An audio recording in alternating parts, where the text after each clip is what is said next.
Fala galera, sejam bem-vindos a mais um podcast da Our Body Papo Saúde. Eu sou Reinaldo Dias e hoje eu estou aqui com a minha parceira Priscila Cardoso Oi, gente, tudo bem? e com a figura ilustre, nada mais, nada menos que Gustavo Pascoaloto, empreendedor, ou seja, empresário, coach, educador físico, nutricionista, o cara ex-atleta, tem uma vasta história dentro do fisiculturismo. Seja bem-vindo, meu amigo. Muito obrigado, irmão. Obrigado pelo convite. Valeu.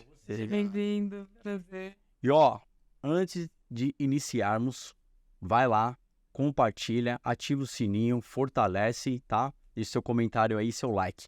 E também estamos na plataforma do Spotify a todo vapor. Fechou, galera? E temos muito assunto hoje pela frente. Eu vou destrinchar um pouquinho para vocês aí o que vem.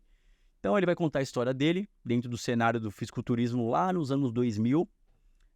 Pascoaloto também chegou agora recentemente dos Estados Unidos, estava preparando algumas atletas lá, e atletas também, né, masculinos e femininos, as categorias, enfim.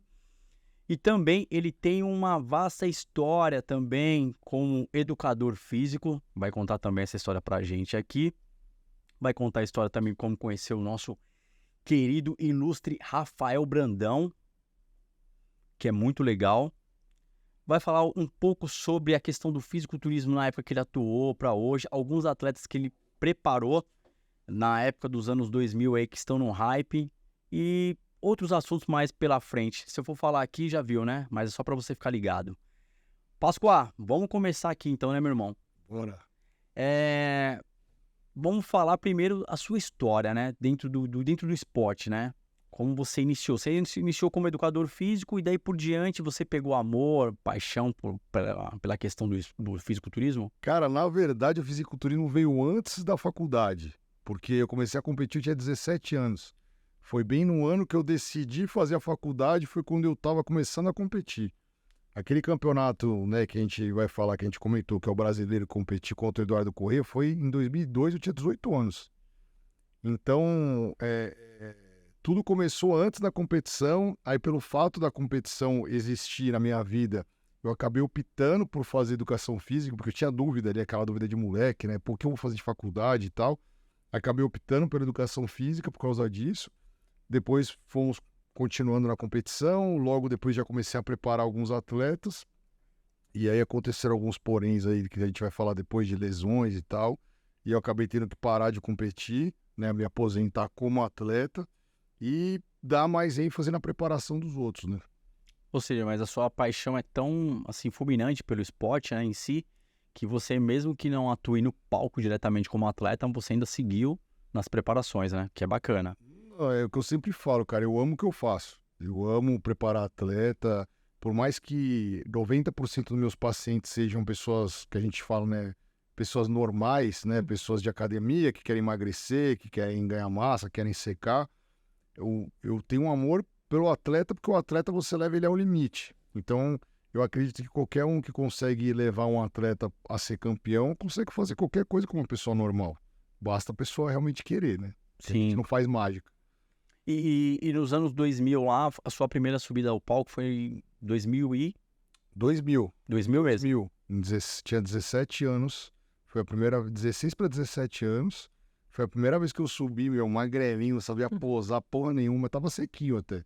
Só que eu era moleque, né, cara? Tava competindo com a molecada 5 anos mais velha do que eu, tudo ali, porque, se eu não me engano, o juvenil era até 23. Então, eu fiquei em quinto, tinham 23 atletas, não foi tão ruim, mas eu sempre fui tão persistente no negócio do esporte que quando eu desci do palco com 16 para 17 anos, foi esse campeonato, eu falei, eu vou me preparar um ano e eu vou ganhar o estreante ano que vem. E aí foi um ano, eu fiquei um ano sem furar a dieta, cara, fazendo dieta e treinando que nem um retardado.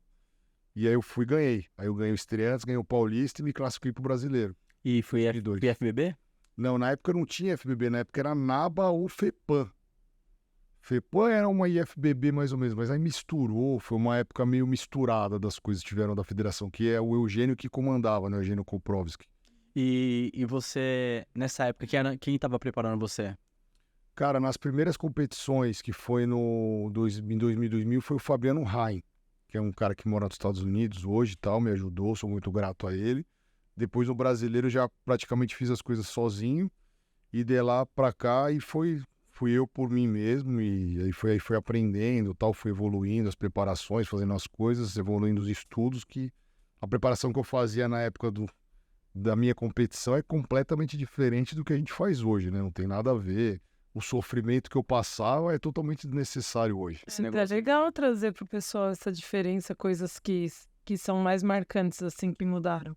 O que acontece, o principal é assim, na época que eu competia, não tinha estudo. Não tinha Google para você procurar, não tinham livros. Os únicos livros que existiam eram livros do Valdemar Guimarães. Então, pô, você ia tomar os negócios, ia fazer dieta, era tudo tentativa, acerto e erro. Não tinha, vou ler, isso aqui é melhor, isso aqui é pior. Então a gente ia aprendendo na cacetada mesmo. Então, pô, uma coisa bizarra que a gente fazia, comer o frango, por exemplo. A gente achava que o frango tinha proteína demais.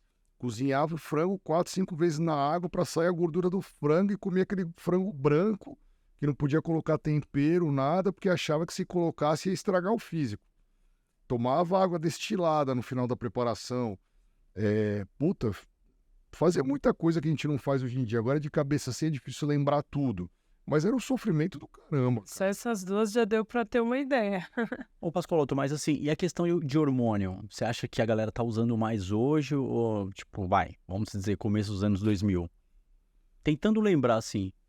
Cara, vamos lá. Eu acho que hoje a galera usa mais, mas na época que eu competia as coisas eram de mais qualidade.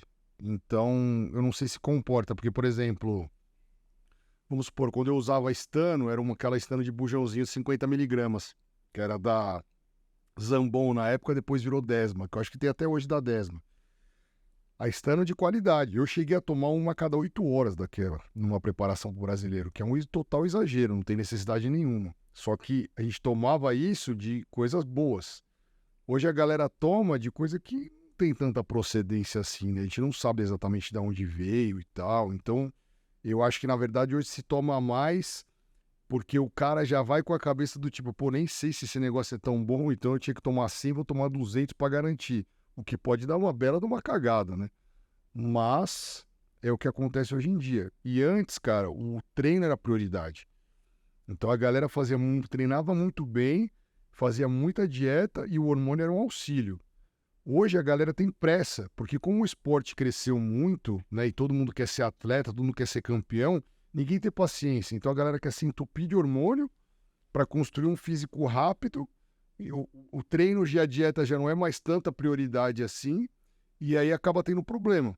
Então a mulherada se estraga, né, cheio de espinha, falar grosso pra caramba, acontece tudo isso. Isso pode acontecer com qualquer um, mas normalmente é pela exigência de construir uma coisa rápida, entendeu? Ninguém fala, pô, você vai precisar de tanto tempo para construir um físico maduro e tal. Não, não. Quero pra ontem. O pra ontem estraga muita gente, cara. E outra parada assim também, né? O preventivo, hoje os caras entram com muitas formulações de preventivo. Antigamente não tinha muito, mas também, como você mencionou, o cara usava um pouco menos, né?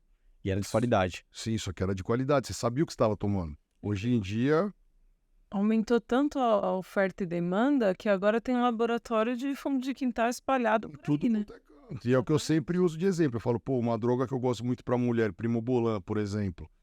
Cara, 90% das Primobolan que tem no mercado não é Primobolan. Aí a menina toma e fala, pô, aconteceu isso de colateral, tal, coisas que a Primobolan nunca daria. Eu falo, cara, então não era Primobolan. E aí eu te pergunto, como que você vai fazer um teste real para saber se realmente era Primobolan? Nego vai lá hoje na internet, posta com a substância, se é o quê, se não é. Mas aí você vai saber se é real, porque galera, tudo de internet hoje é paga para anunciar uma coisa, para falar que uma coisa é boa, coisa ruim. Então a gente nem sabe do que é verdade e o que é mentira.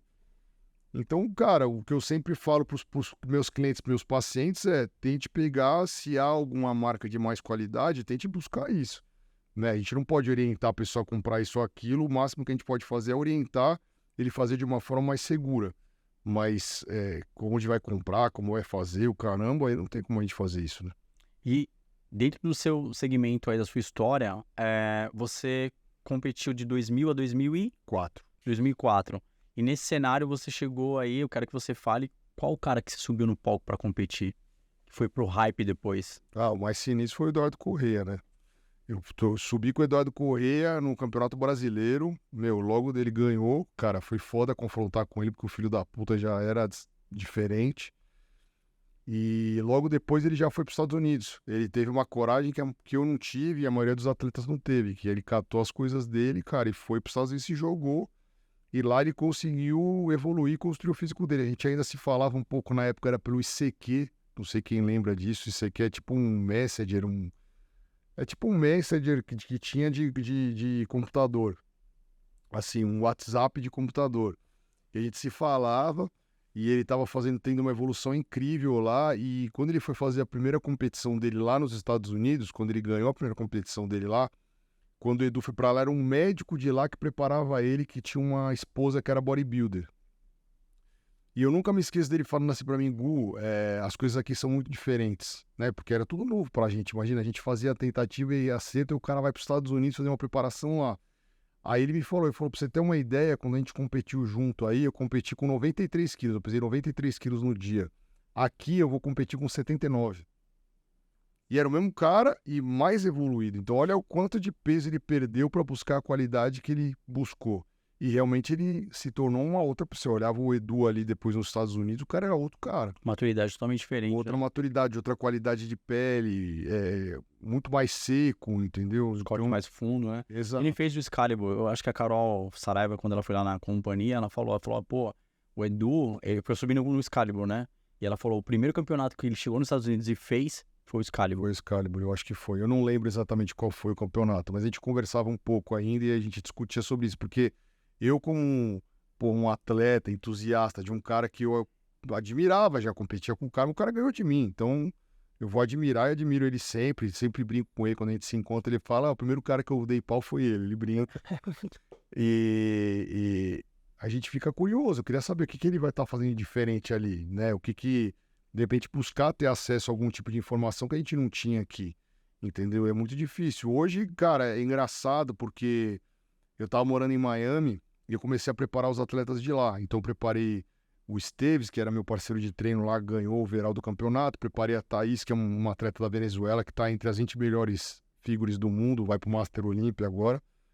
A galera dos Estados Unidos hoje me para na academia para falar, cara, tipo, atletas profissionais, o que vocês estão fazendo? O que vocês estão fazendo no Brasil, que os atletas do Brasil estão evoluindo tanto? Então agora mudou o que a gente fazia antes. Antigamente a gente queria saber o que os americanos, o que os caras de fora estão fazendo. E hoje eles perguntam pra gente.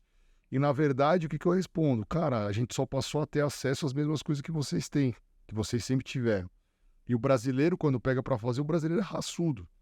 Então ele vai chegar. Então eu acredito que o Brasil vai ter mais Mr. Olímpias, vai ter, cara. Vai ter porque a galera tá se dedicando. Tá dando sangue, o esporte cresceu, todo mundo tá vivendo de patrocínio, né? Tem atletas ganhando aí o que grandes donos de empresas não ganham. Então, o negócio vai crescer ainda bastante, eu acho. E você, por que você parou de competir, Páscoa? Cara, infelizmente, o que aconteceu foi que eu acabei rompendo meu peitoral com 24 anos, cara. Eu tava foi uma brincadeira na academia, cara, no supino ali, e acabei rompendo o peitoral, e rompi 100% do peitoral. Aí tinha que parar pra operar, cara, só que na época que eu rompi, não era essa rompedeira que tem hoje. Hoje todo mundo rompe alguma coisa. Naquela época, cara, que romper o peito era uma coisa que não acontecia nunca. E aí eu fui num médico, cara, o médico falou, ó, fui 2 caras. Os caras falaram, ó, a gente pode operar, mas não garanto que vai ficar bom. Aí fui no outro, ó, não sei, nunca fiz essa cirurgia e tal. Eu falei, quer saber? Vou mexer nessa porra não, deixa assim, ninguém tá me dando confiança pra isso, né? Aí beleza, passou um tempo, passaram-se 10 anos. Eu treinava luta também, né? Treinei jiu-jitsu alguns anos, bastante tempo também. E numa brincadeira no jiu-jitsu, eu acabei rompendo outro peitoral. Tomei um armlock e acabei rompendo o peitoral. A hora que eu rompi os dois, falei, agora fodeu, né? Vou ter que operar essa merda. Aí foi aí que eu liguei pro Muzi, falei, irmão, me indica aí um cara tal, não sei o que lá pra me operar e tal, de confiança, porque agora fudeu, vou ter os dois, tem que operar. Aí ele falou, liga pro Zé da escola, lembra do Zé da escola? Porque eu dei aula na escola de medicina na época que o Muzi tava fazendo medicina. E aí o Zé, falei, que Zé? O Zé louco?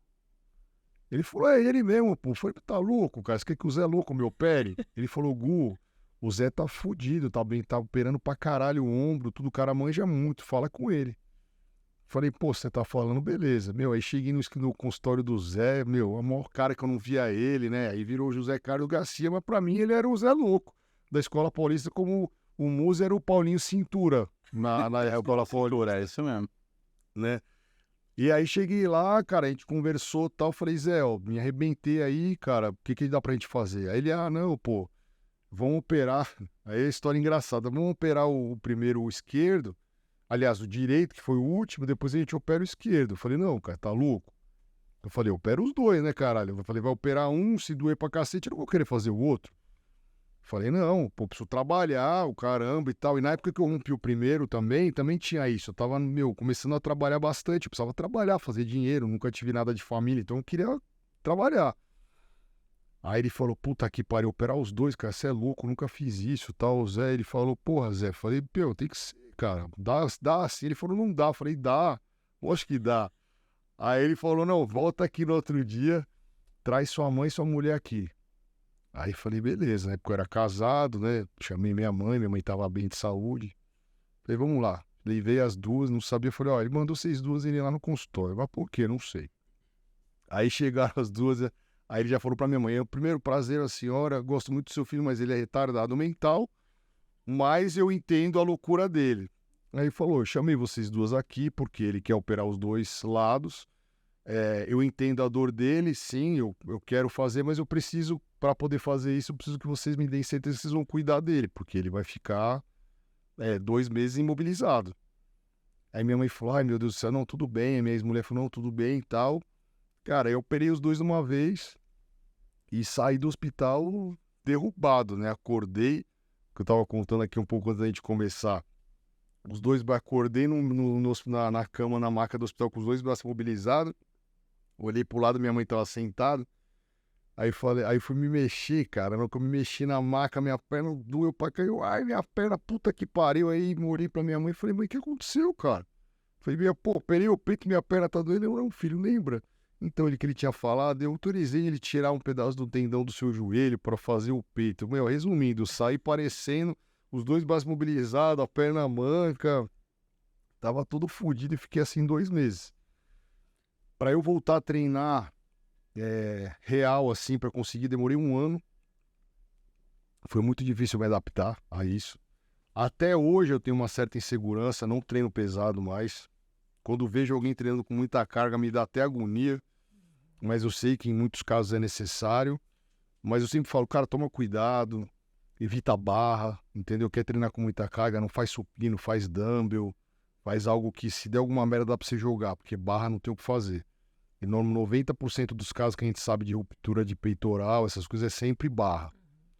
Né? Então eu tento orientar da forma que, para não acontecer o que aconteceu comigo, né? Então eu brinco com os moleques novos que eu converso hoje, que competem e tal. Eu falo, cara, quando você pensar em fazer um supino pesado ou qualquer coisa, ou sentir uma dor, lembra de mim, porque a minha carreira de atleta acabou por causa de uma brincadeira dessa. Então faça com consciência, evite esse tipo de coisa e toca o barco. Essa é a mensagem que você deixa pra galera, então, né? Dica aí, hein? Dica de milhões. O Páscoa, essa questão que você comentou, né? Tipo, você já era carreira pra competição, zerou. Na época a cabeça ficou pilhada, porque você veio no hype, né? Na época, tipo, subiu, competiu com Correia, a gente sabe que o seu shape respondia legal, você teve uma boa perna e tal, e aí? Não, eu chorei muito, né, cara? Foi muito complicado pra mim, porque era um negócio que eu amava fazer.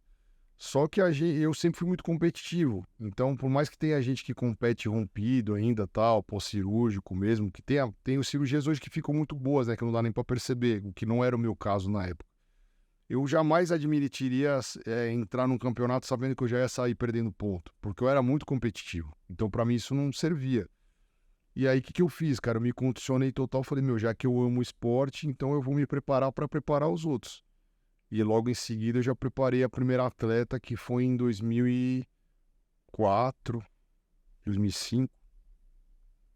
Cara, não lembro exatamente o ano, mas foi a Cristina, Maria Cristina Trigo, que é a minha amiga até hoje. Preparei ela era uma categoria que era figure da Daba na época, que hoje é uma Amos Physique. A história dela é muito legal, porque ela era uma atleta que não tinha sucesso competindo, e eu encarei o desafio e fiz ela ser campeã do Mister Santos no primeiro campeonato que ela foi competir comigo. E daí começou. Depois preparei um outro cara que foi meu sócio, e fui preparando, cara, e fui me dedicando àquilo, tentando me desenvolver, estudando, e eu passava dieta para muita gente. Aí, o que aconteceu? Eu falei, meu, preciso ficar dentro da lei, né? Então, para passar a dieta tem que ser nutricionista, então vamos fazer a porra da faculdade de nutrição. Aí fiz a faculdade de nutrição para ficar dentro da lei de tudo, para não ter problema. E aí continuei, cara, e fui preparando Hoje, cara, eu já preparei mais de 5.000 atletas. E desses atletas que você já preparou, qual deles que hoje tá no hype? Puta, cara. Desses do início. Eu tenho muitas atletas que eu já preparei que hoje são atletas profissionais, né? Gabriela Tavares, Marcele Cipriano, Karen Ranocchia, o Lucas Coelho, que é um cara que está destacando na 2012, já foi meu atleta. Thiago Lins já foi meu atleta. Puta merda, agora de cabeça. Deixa eu ver, agora eu tô com o Fabinho, né? O Fabinho tá comigo atualmente. O Fábio Júnior aí ganhou a vaga do Olímpia no passado. Infelizmente não pôde ir porque não conseguiu o visto, mas esse ano nós vamos brigar no Olímpia. Eu tenho certeza que ele vai ganhar a vaga daqui 2 semanas e a gente vai pro Olímpia.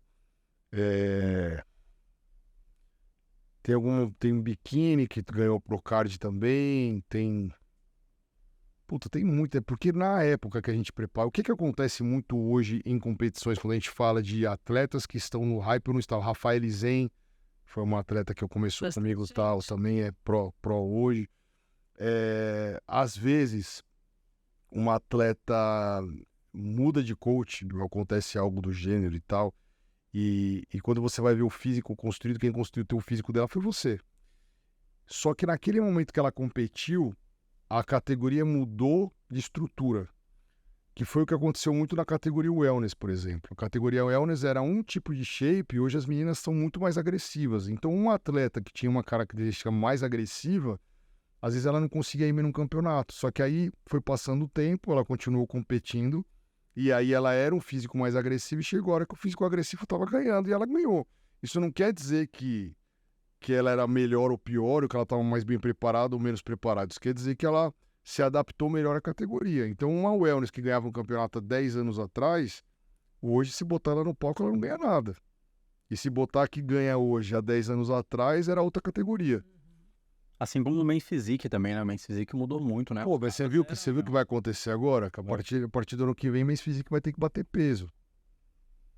Estão falando. Porque a categoria também mudou muito, né? Cara, qualquer um da Men's Physique ali que arrancar a bermuda fora e meter uma sunga de Classic, compete na Classic.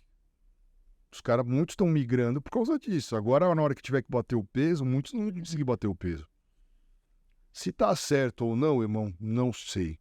Mas eu acho que é um jeito que eles estão tentando bloquear, porque as categorias estão perdendo a identidade, entendeu? Por exemplo, eles quiseram tirar o bodybuilding feminino uma época, para tentar evitar a mulher muito masculina, a mulher muito forte e tal, não sei o que lá, sei lá qual foi a ideia deles. Mas aí lançaram a categoria Women's Physique, que era uma categoria mais agressiva de mulher, mas não era um bodybuilding. Só que aí a Women's Physique começou a crescer. E aí o que aconteceu? Começou a chegar perto do bodybuilding. E aí, pô, vale a pena? Não vale? Que nem a Wellness. A Wellness era um físico de praia. Era um físico bonitinho e tal. Agora as meninas já estão super agressivas. O biquíni era menor, era bem magrinha. Agora a biquíni já está mais encorpada. Então a categoria está evoluindo para que uma hora não vai ter fim mais. A Men's Physique, na época que lançaram, às vezes era um cara de praia ali que era um surfista, dava pra ele ir, dependendo se ele fosse um iniciante. Entendeu? Agora já, os caras estão gigantes. Aqui teve essa briga, né? A FBB tentou mudar, né? Fez o muscular Men's Physique. Tava naquela transição, onde você me preparou, né? Uhum. E aí eu tive que subir mais cheio e tal. Ficou legal. Só que na época os caras não me pontuaram porque os caras alegaram que eu passei um pouco. Então a gente não sabia também até que ponto vai, né? Exato, esse é o problema, cara, dos padrões. Hoje temos muito problema de padrões. Principalmente, por exemplo, categoria Wellness dos Estados Unidos. Os árbitros americanos estão bem perdidos ainda no sentido do que a Wellness quer.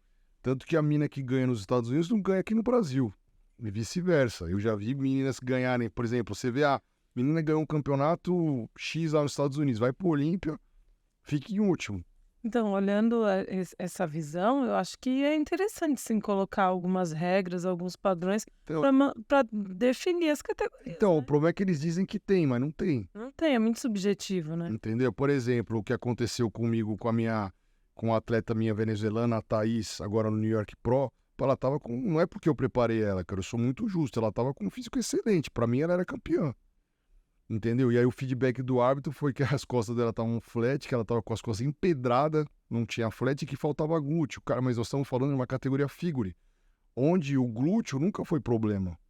A categoria figure é uma mulher com shape em Y, entendeu? Dorsal aberto, tal, cintura fina, entendeu? Bem seca, com cortes profundos. Ninguém, não é wellness, não é biquíni. Nunca foi cogitada essa hipótese de a figure tem que ter glúteo. Agora eles estão querendo mudar. Por quê? Porque deram para uma menina olímpia que tinha glúteo. Então passa-se a mudar a categoria de novo, o padrão da categoria. E aí você fala, quando você vai falar com o árbitro, com o Tamer, seja com quem for, que você falou que o Tamer talvez venha aqui e tal, e que é legal trocar uma ideia com ele, é que por mais que eles falam que uma atleta não é padrão, por exemplo, a Fran ganha todas as categorias, todos os campeonatos da Wellness. Aí você fala, pô, então a Fran é o padrão, então todas as meninas vão buscar ficar igual a Fran. Ele fala, não, a Fran não é o padrão. A Fran é a campeã. Fala, não, peraí, mas se ela é a campeã, É o padrão. então é um padrão. As pessoas têm. Não, não é. E aí você fala, porra, então pra que lado que eu sigo? Entendeu? Porque aí chega, por exemplo, vamos supor, vem um outro campeonato aqui e ganha a Rayane Fogal, por exemplo, que é uma atleta que tem um físico excelente, mas é um físico muito mais agressivo que o físico da Fran. Entendeu? Aí você começa a falar, pô, mas e aí? Como é que ganha uma que tem um físico muito mais slim com a outra que tem um físico agressivo e as duas ficam pau a pau ali na arbitragem?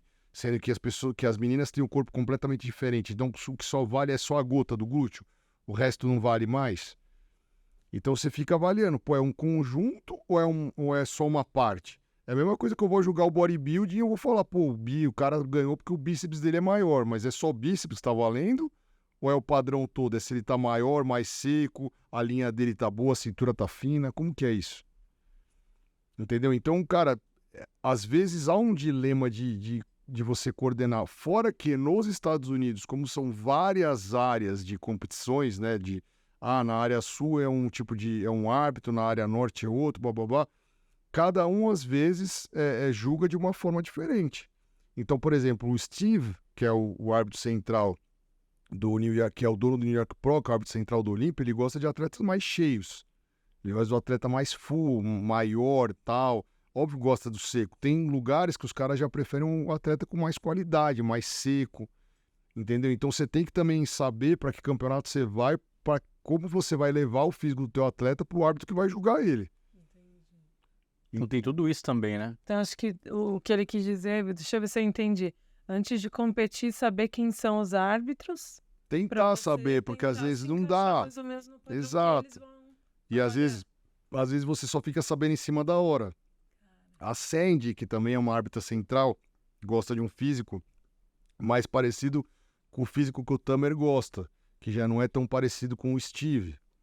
Então, a conversa que eu já tive com o Tamer sobre, né, como é que fala, sobre prioridades de físico, por que no Olímpia acaba saindo um resultado legal? Porque todos esses árbitros das regiões diferentes se juntam. Então ali acaba rolando um equilíbrio. Um vai mais na questão do condicionamento, o cara mais seco. outro vai Exato, mais então no rola um forte, equilíbrio, outro mas às vai vezes tem um no- campeonato, cara, fora, tipo, por exemplo, de wellness, que eu já vi ganhar atleta que pra mim era o Almas Physique e ganhou na wellness. Aí você fala, pô, mas como assim? Entendeu? E aí é que a pessoa achou ali que era o wellness. E infelizmente ou felizmente, é o que eu falo, a única coisa que eu acho ruim do bodybuilding, determinado de outros esportes como luta, que eu também trabalho com lutadores e tal, é que o julgamento do bodybuilding você depende de pessoas. Você é julgado por pessoas. E a pessoa pode gostar do teu físico ou não gostar do teu físico. Isso não quer dizer que você tá ruim ou tá bom. Ela só prefere o físico do outro. Subjetivo, né? Nessa questão Então subjetiva é fica muito uma complicado. coisa subjetiva, entendeu? Porque temos o que a categoria pede, temos, mas às vezes teu físico não agrada aquele árbitro por causa disso e agrada o outro e vice-versa. Infelizmente ou felizmente, o árbitro central acaba mandando muito mais.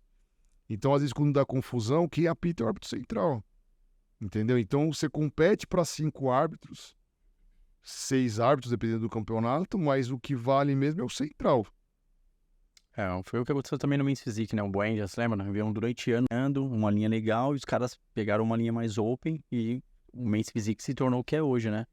Então, aí fica Torceu um pouco, né? O Exato, cara só tira a bermuda, é Classic. Exato, fica um pouco bagunçado esse negócio, entendeu? Então, o próprio atleta às vezes fica perdido. Por exemplo, o Fábio Júnior, que eu preparo, que é Classic. Pô, ele é Classic, cara. Ele tem um físico muito bom, ele é grande, ele é forte, ele poderia ir na 212, mas ele ainda bate o peso de Classic. E aí você vai falar, pô, o cara não é Classic? Cara, todos os Classics hoje são bodybuilders. A diferença é que eles batem peso.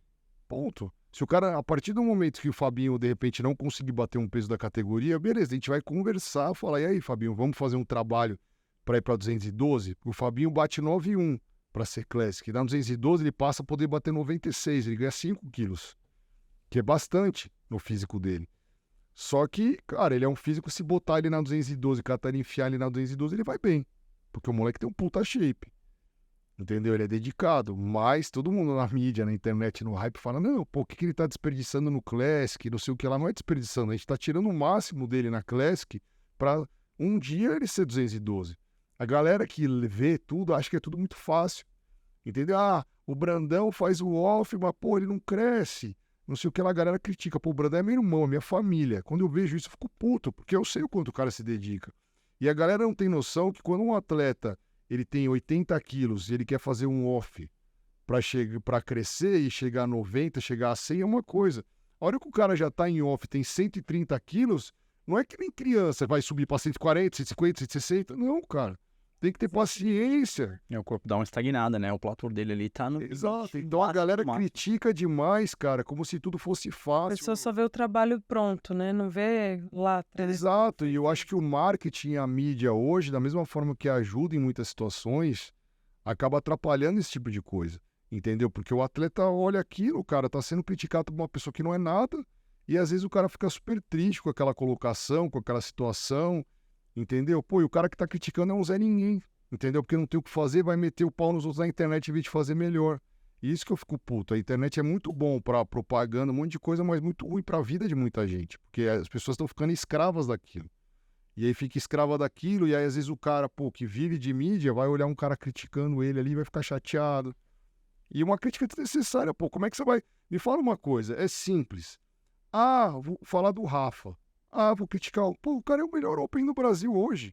O cara é o melhor atleta do Brasil e tem um filho da puta que tá lá criticando ele. Ou seja, a galera tem que chegar e apoiar o cara, né, meu? Falar, não, ele vai conseguir, vai subir. O cara foi vice-campeão do Olímpia. Ah, não, ele nunca vai ganhar do Sibum. Cara, o cara é o segundo atleta do mundo. Ele pode sim ganhar do Sibum um dia, uma hora. Deus que sabe dessas coisas. O cara é pica. E você vai...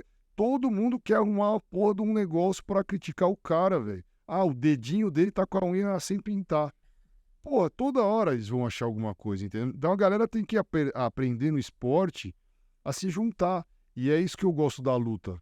Na luta, a galera é junto, cara. Eu vivi coisas na luta que me ensinaram muita coisa. Por exemplo, quando você vai para um campeonato de fisiculturismo, muitos atletas um não olha na cara do outro.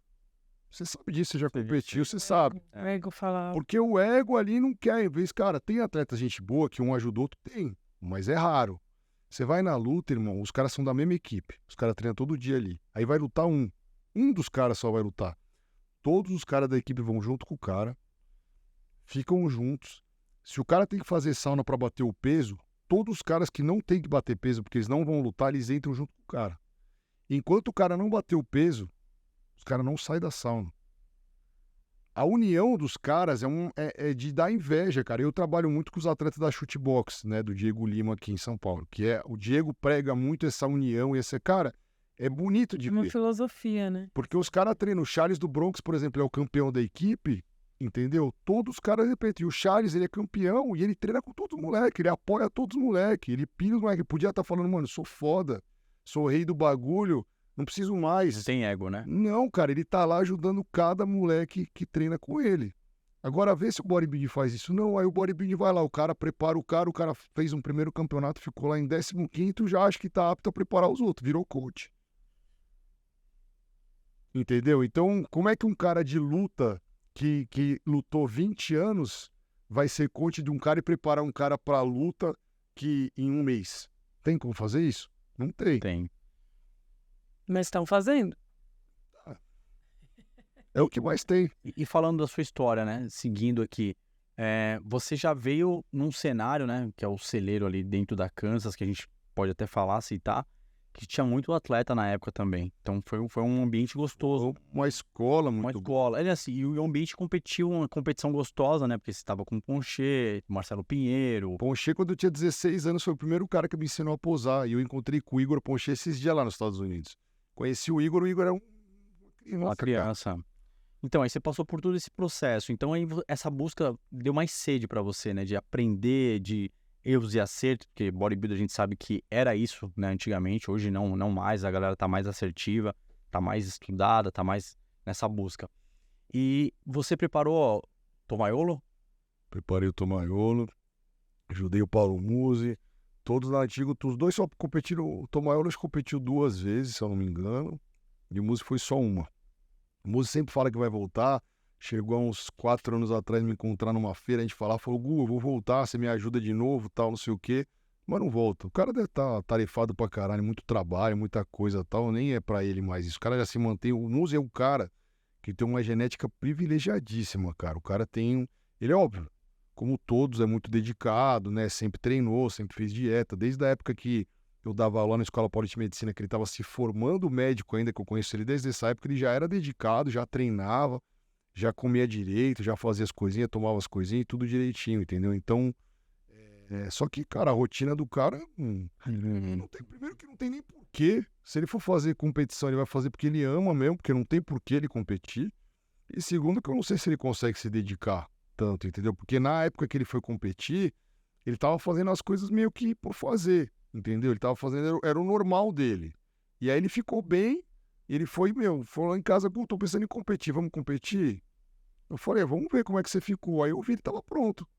Falei, cara, dá pra você ir. Aí eu fiquei 2 dias antes da competição em casa, com o vídeo do Olímpia na minha casa, ensinando ele a posar. Aí nós fomos lá pra Kansas, pro aquele espelho que tem no fundo do vestiário lá, começamos a treinar pose lá no fundo do vestiário, e assim ele foi. E eu falo pra você, ele não ganhou o campeonato, ele perdeu pro Arthur, na época. O Andrade? O Andrade. Só que se ele tivesse treinado pose, ele ganhava aquele campeonato. Entendeu? É que ele tava cru, não sabia posar direito e tal. Imagina o cara aprender a posar, é mó foda, em 2 dias. Porque todo atleta acha que é só o físico, mas pose ganha muito campeonato e ninguém quer ensaiar pose, entendeu? Porque é um puta saco. E o Muso subiu no Mr. Santos, né? Mr. Santos. Ah, legal. Subimos com uma BM velha que ele tinha vinho na época. Eu falava, tem que trocar essa porra desse carro, velho. Por quê? Não precisa. Ele era outro cara, velho. Não que ele não seja... Sim, é outras vivências. Mas era um músico do interior ainda. Era o cara do interior, ainda simplão e tal. Falava mais baixinho, né? Sim, ia atender os pacientes de calça de moletom, camisa branca e bamba cabeção, pô. O primeiro cara que eu passei médico foi com ele. Foi lá na Paulista em 2000. Pô, né? Época, a primeira no consultório de fisioterapia. Isso aí. Pô. Comecinho ali na Paulista, né? Ele ganhava o dinheiro dele, guardava dentro da caixa de sapato. Você viu ele guardando dinheiro na caixa de sapato ou não? Ele treinava na Kansas e treinava lá na companhia do Morumbi. Aí ele chegava lá, porque ele tava começando, né? A galera ali, pô, passa com o Mose. Aí tem umas críticas também, que aí os caras, porra, mas o Muso tá passando o treino e tal naquela época. Você lembra disso daí, né? Sim. Aí, mas enfim, ele montou a equipe dele lá, né? Montou a estrutura dele e tal, acabou casando com a Roberta e tal e tudo mais, e fez uma equipe legal e tal, e construiu. Mas realmente o Muso sempre foi de uma polêmica, porque ele queria meio que tomar conta de tudo ali, né? E tudo, era dieta, era o treino, fazia tudo. Enfim, mas sempre foi um cara do bem, né? Então. Não, e aí, nada contra. É um cara totalmente, não tem problema com ninguém, totalmente político. E segue o jogo, segue o plano. Pascoal, e agora vamos falar dessa história sua aí com o Brandão. Onde você conheceu o Brandão? Que você tem essa história com ele? Cara, o Rafa é engraçado. O Rafa, quando ele era atleta juvenil, primeiro que vamos lá. A Karen, eu conheço a Karen antes do Brandão, tá? A Karen já era minha amiga antes do Brandão. Aí tudo bem. Quando tiveram os campeonatos que o Brandão começou a competir na Júnior, eu preparava 2 atletas, que eram o William Celso e o Carlos D'Amato, que eram 2 atletas juvenis também, que competiu contra o Brandão. Então, todos os feedback, todos os backstages que o Brandão tava, eu tava com esses atletas que eu preparava. E meus atletas sempre era segundo ou terceiro para ele. Daquele do Banespa em 2012, 2013, é mais ou menos esse ano. Foi o primeiro que ele subiu. Acho que foi, mais ou menos isso. E arrebentando, né? E aí, os meus atletas sempre ficavam em segundo ou terceiro para ele. E a gente foi criando uma amizade, entendeu? Eu via sempre ele no campeonato, falava com ele e tal. E aí, o que aconteceu? A Karen começou a competir de novo. Ela tinha competido no passado, ela veio para a categoria Wellness. E aí ela estava meio desacreditada da categoria Wellness, porque tinha rolado uma treta lá, o ex-coach dela tinha falado que ela não era o Wellness, blá, e eles vieram falar comigo. Eu falei, Karen, para mim você é o Wellness. Falei, eu acredito em você. Aí ela falou, você me prepara então? Preparo. E aí a gente se aproximou. E eu aproximei da Karen de novo e do Rafa. E dali a gente não se desgrudou mais, cara. E todos os campeonatos que o Rafa foi fazer fora, praticamente, 90% eu tava com eles. Em todos os campeonatos, com a Karen competindo fora também. A Karen, a gente classificou ela pro Olímpia em 2017, que foi o primeiro Mr. Olímpia que teve o Wellness. A Karen se classificou, a gente foi, competiu lá. A Karen ficou em quarto nesse Olímpia. E dali surgiu uma amizade que virou família, cara. Hoje, tudo que a gente faz junto. Discute tudo, o Rafa me conta tudo que ele tá fazendo, a Karen me ligam, a gente sempre tá falando, se precisa de favor, precisa de coisa. O Rafa tem o Vitor, né, o Capial também, que é um amigo de infância do Rafa, então a gente sempre tá junto ali, porque o Rafa, acho que indiretamente, pegou um pouco de confiança em mim, no fato de eu ser uma pessoa muito calma, muito tranquila. Então, sempre que ele tava pilhado, ele precisava de um feedback de alguém que estivesse próximo ali. E eu, às vezes, era esse cara que estava próximo. Então, eu sei mediar as coisas. Então, a gente viajava junto. Gogo, e aí, como é que tá? Vamos tirar foto. Pô, New York Pro em 2018, o Rafa me acordava às 3h30 da manhã, 4 da manhã. Eu, Gugu, vamos tirar foto. Aí acordava, ia tirar foto dele e tal. Aí, na época, o Cris estava conhecendo o físico do Rafa ainda. O Cris foi lá ver, a gente discutiu sobre as coisas, falou tal, se estava legal, não estava legal. Então a gente foi se aproximando e toda essa proximidade que me trouxe também fez com que eu aprendesse muito. Porque você estar perto dos melhores sempre faz, cara. Eu sempre sou um cara aberto a aprender. Sim. Entendeu? Então, vendo o que o coach fazia, vendo que a opinião, conversa com o Rafa, conversa com isso, conversa com aquilo. Aí você começa a ficar próximo, você começa a ver, porque você tem a sua filosofia de preparação. Só que existem várias filosofias de preparação. E aí, quando você vai tendo contato com várias pessoas, você vai estudar aquilo e vai ver o que encaixa dentro do que você pode usar e o que não encaixa. Porque tem coisas também que eu não concordo. Não é porque o cara é pica que o cara faz tudo 100% da melhor forma na minha cabeça, entendeu? Mas todo mundo aprende com todo mundo, eu acho. Em 2018 foi o campeonato que você se dedicou mais assim a ajudar o Rafa, tá ali na parceria. Foi esse daí em 2018? Acho que foi em 2018. Acho que foi nesse New York Pro que nós ficamos numa casa lá em Nova York e fizemos uma rotina de... Foi esse que a gente fez uma... Cara, agora eu não lembro se foi esse mesmo ano ou foi em 2019 que nós fizemos 4 campeonatos seguidos. Foram 4 semanas seguidas, nós fomos pro Canadá e competimos o Toronto Pro, California State. Foi esse ano, 2018, porque você me encontrou lá no Califórnia. Não, então foi nesse ano. Ele tava no New York Pro, depois vocês fizeram primeiro o Canadá, depois foi para o New York Pro, e depois vocês foram pro Califórnia, que foi lá em... e ainda o Rafa ainda fez mais um campeonato que eu não tava junto, que eu tive que voltar. Falei, eu preciso trabalhar, não dá pra eu ficar mais aqui. Ele fez mais um campeonato em Kansas. Tava na época, o patrocínio era da Integral, não era? Era Integral, a gente gravava junto, fazia tudo junto, Eu tava lá, e eu tava com um atleta que era amador, pegou o segundo lugar, segundo colocado, que era o Bodybuilding Classic, e aí eu tive a satisfação de ver o Rafa posando lá em 2018, que aí eu já fui como coach mesmo também. Aí foi a época que eu encontrei você lá, que a gente tava lá na Goldin Venice Beach, ele tava fazendo cardio. Sim, teve uma fase, teve algumas vezes também que a gente ficou só trabalhando mesmo o físico. Então, teve uma vez que a gente ficou uns 45 dias em Los Angeles só treinando. Teve uma vez que a gente ficou 45 dias em Las Vegas só treinando e não competiu. Então, tiveram várias fases aí no meio de parceria mesmo, que não teve competição no meio. Era mais um foco mesmo, vou me preparar sozinho fora do Brasil, entendeu? Mas, cara, agora de cabeça foi tanta coisa envolvida, a gente participou de tanta coisa junto, já que pra lembrar de cabeça tudo é meio foda. Mas eles viraram minha família, cara. O Rafa e a Karen são pessoas que eu amo e que vão sempre poder... Eu sei que eu posso contar com eles sempre podem contar comigo. Agora, só pra relaxar e descontrair, vou falar uma história nossa aí. É porque o Pascoaloto você me preparou em 2016. 16? Você que é bom de ano, eu não lembro não, que eu tô velho. 2016. Eu fiz os Estados Unidos em 2016, aí 2017. Aí eu fiz o... Não, foi 2016, acho que foi 2016. Fiz o Men's Physique. Beleza, aí a gente se conheceu ali e tal. Você me preparou, fechou. Peguei quarto colocado, que é o muscular Men's Physique. Tava nessa transição. Beleza, aí passou-se os anos, eu encontrava você às vezes nos bastidores, lá na Bodytech no Iguatemi e tudo mais e tal. A gente se falava, sempre teve esse elo, esse carinho, esse respeito normal. E aí eu fui para os Estados Unidos levar esse atleta. E a gente se encontrou lá na Godinha algumas vezes. É o cara que eu mais encontro aleatoriamente nos lugares, tanto no Brasil quanto aqui, né? Ou quanto lá fora. Aí beleza, encontrei ele no campeonato à noite lá no Califórnia, foi em Marina Del Rey. Sim. Pô, aí outro dia, isso no sábado, todo mundo foi lá comemorar, confraternizar. Domingão, eu acordo, eu vou pra outro distrito, né? Porque lá a gente fala os distritos, né? Sim. Depois de Venice Beach, depois de Marina Del Rey, no Caramba 4, fui pra aquela loja Target, um supermercadão.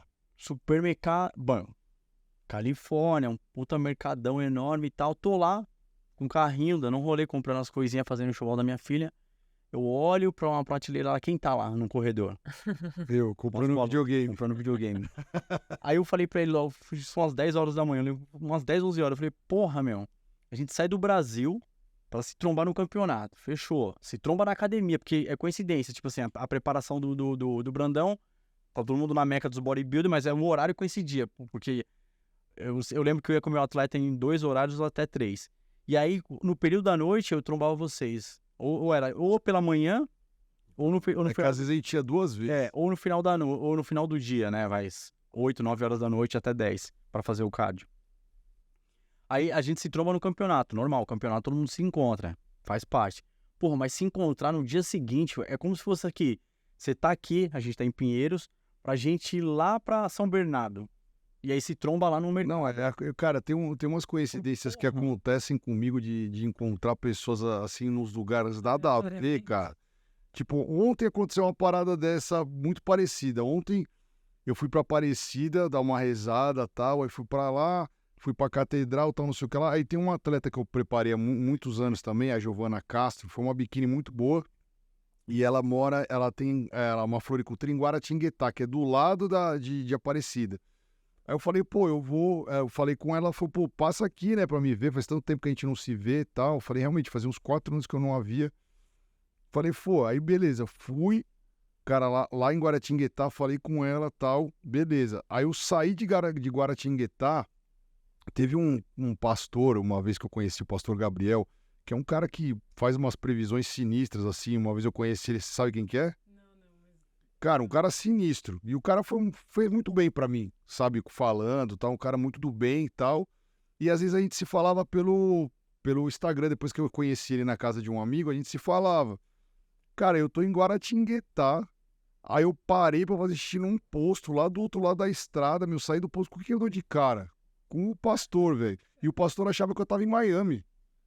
Em Miami, eu falei, mas você tá aqui? Eu falei, caralho, mas qual é a chance de eu encontrar com o pastor que, meu, o cara prega no Brasil inteiro, no mundo inteiro, num posto de gasolina em Guaratinguetá, velho. Tipo, eu tenho umas coisas que eu passo, às vezes eu tenho coisa assim, por exemplo, vamos supor, eu falei com você hoje. Aí eu penso em você, assim, falo, caralho, meu, não falei com ele e tal, não sei o que lá. Cara, dá 10 minutos, pinga uma mensagem, aí você me manda uma mensagem. Eu tenho muito isso, cara, eu não sei o que acontece. Cada um com as leis universais. É estranho, cara, é um negócio doido. É comigo só momentos bons, porque, ó, te encontrei na Califórnia, na meca dos bodybuilders, no campeonato, né? Porra, campeonato é campeonato, não sei o quanto. No mercado comprando um videogame, na roda gigante, se divertindo. Bodytech do Iguatemi. Da Bodytech do Iguatemi, se divertindo. Só momentos bons. Café da manhã, lá no Morumbi. Certo. Ao ar livre, domingão, aquele solzão gostoso. Tenho saudade dessa época que eu morava nesse apartamento aí, viu, cara? Me arrependo de ter vendido essa porra. Então, aí Só encontrei, eu tô quase seu pastor, hein, Páscoa? Vamos seguir aqui, irmão. Vamos seguir, né? Tô quase seu pastor. Do nada eu sou o mestre dos magos, já viu? Eu apareço. Aparece do nada. Você tá no lugar bom, ó. Tô chegando aqui. Mas vamos lá. Cara, você tem alguma história legal pra contar de algum ou vários atletas que fizeram algumas loucuras? Pode falar assim, tipo, meu, banho de imersão, alguém apagou. Meu, o cara tomou isso daqui, fudeu. Ou então o cara ligou pra... Páscoa, me socorre aqui, cara, tá me dando tremedeira, enfim. Tem alguma loucura? Ou fora de competição. Cara, tem uma história muito legal. O Arnold de Ohio, 2000 e... Putz, agora pra eu decorar... 2000 e lá vai coxichinha, vamos lá, né? não lembro qual era o ano. Eu preparava uma atleta que, inclusive, infelizmente foi pra mão de uma outra pessoa depois e ela veio a falecer, a Fernanda. Mas enquanto eu preparava ela, tava tudo bem, ela tava ganhando tudo e ela tinha acabado de virar pro ele virou pro nesse Arnold de Ohio. E ela era minha atleta e ela tava no mesmo quarto com a Michelle Fera, que hoje também é uma figure pro. E a Michelle é casada com um menino muito gente boa. E eu tava com a Fernanda tal, falando tal. E o que aconteceu? A Michelle, cara, tava um dia antes da competição, tinha acontecido alguma coisa que eu não lembro o que era, que ela tava com uma retenção. E aí o namorado da Michelle me pediu ajuda. Falou, Gu, pelo amor de Deus, me ajuda aqui com a Michelle, porque na época era ele que meio que ajudava a Michelle, me ajuda com a Michelle, porque eu não sei o que eu tô fazendo, ela tá retida e tal. Eu falei, irmão, vamos melhorar isso daí. Falei, vamos na farmácia. Aí fui na farmácia lá nos Estados Unidos, comprei uns Epsom Salt lá, tal, que não tem aqui no Brasil, é difícil de achar. Vamos fazer um banho de imersão, eu vou tirar essa retenção dela. O campeonato é amanhã e foda-se, vamos fazer. E aí, beleza, cara, botei na aí eu ensinei ele, porque acho que era a primeira vez que ele tava fazendo aquilo ali, falei, ó, pega o gelo, vai botando na cabeça dela, como ela tá só com a parte de membro inferior retida, vamos botar ela sentada, não precisa colocar ela inteira na banheira, e vamos deixar o pau comer, água quente, Epsom Salt, álcool e pau.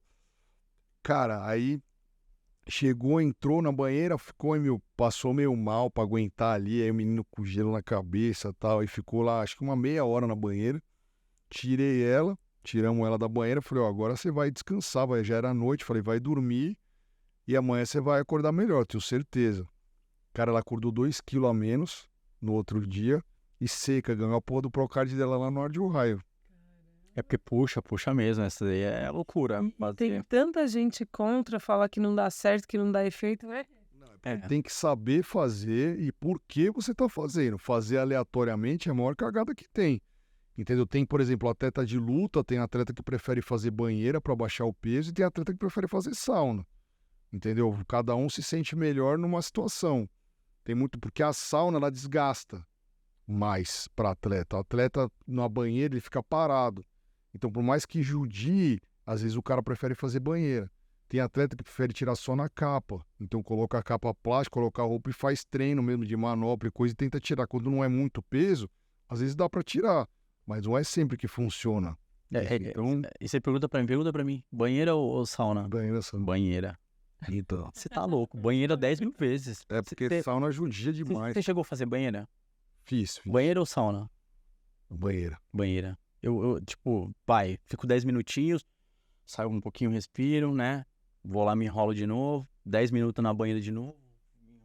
Não, e se você tá com alguém te ajudando, já era. Do lado ali, com alguém com segurança, botando o gelo na tua cabeça e tal, na nuca e tal, dá uma melhorada. E aí você consegue ficar um pouco mais, às vezes judia menos, entendeu? Foda é fazer isso sozinho, a galera quer fazer sozinho, cara. Ou fazer quando o cara, tipo assim, não... Porque é só detalhe, é pra alinhar o shape, é só, tipo, ajuste, vamos dizer. É, pra tirar um excessinho de retenção. O cara tá retido pra caramba, né, Páscoa? Tá, tipo, BF também tá ali em cima, não bateu...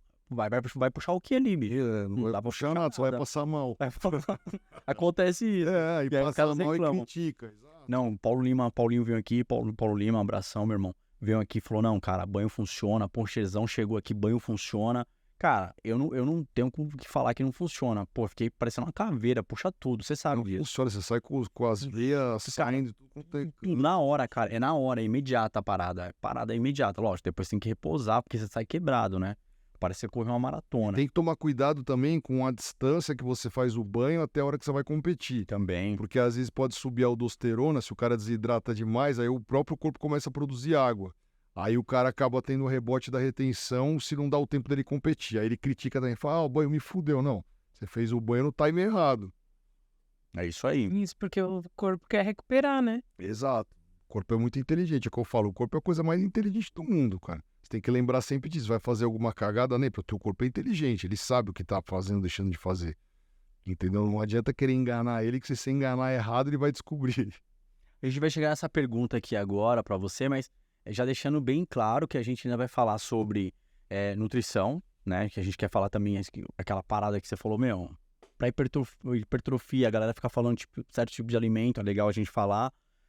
Falar as finalizações tanto para atletas de bodybuilder quanto para atletas de lutas, que você também trabalha nesses dois nichos, que é bacana. Trabalha em vários nichos, a gente tá falando de atleta, né? Mas no geral você tá No trabalhando. geral é mais isso, mas tem triatleta, tem de tudo, mas... Mas eu queria ver com você, ainda seguindo essa linha do fisiculturismo, cara, você acha que uma hora esse hype assim do fisiculturismo vai dar uma queda? O que você acha assim do geral no mundo? Vamos falar, o Brasil tá crescendo, óbvio, mas no mundo, você acha que ainda Não, vai mais a dimensão? Cara, eu acho que na verdade o hype tá agora no momento, ele tá no Brasil. E nos Estados Unidos tá em queda. Se você for parar pra analisar, os Estados Unidos não tá igual. A gente vê de uma forma aqui no Brasil, onde nos Estados Unidos era há 20 anos atrás. Entendeu? Aqui não tinha Instagram, não tinha essas coisas. Então a proliferação, eita, proliferação era diferente, né? Então Nossa, eu acho sim que vai crescer mais ainda, só que eu acho que a galera perdeu um pouco a mão, porque o fisiculturismo antes era uma coisa mais interessante no sentido, a galera postava mais treino, mais dieta, mais coisas reais de vida. Hoje o fisiculturismo quer mostrar quem ganha mais, quem tem o melhor carro, quem tem a melhor casa, entendeu? Então, perdeu um pouco a linha, virou um negócio assim de... bodybuilding de ostentação. Exato, de pensar só em grão, né? É o funk, né? O funk do momento. Exato. Então eu acho que perdeu um pouco a essência do negócio, Legal. entendeu? Então cara, eu venho de uma fase, se você chamar chama o Sardinha pra vir aqui um dia. Eu venho de uma fase que, se eu falo com o Sardinha, a gente sempre conversa sobre isso, que, cara, era a essência do bagulho. A gente fazia porque amava, queria mostrar o treino, a dieta, entendeu? Era uma coisa muito mais rotina, entendeu? Tudo bem, eu sei que cansou isso, que a galera também, tá cansado de ver todo mundo treinando, todo mundo fazendo a mesma coisa, dieta.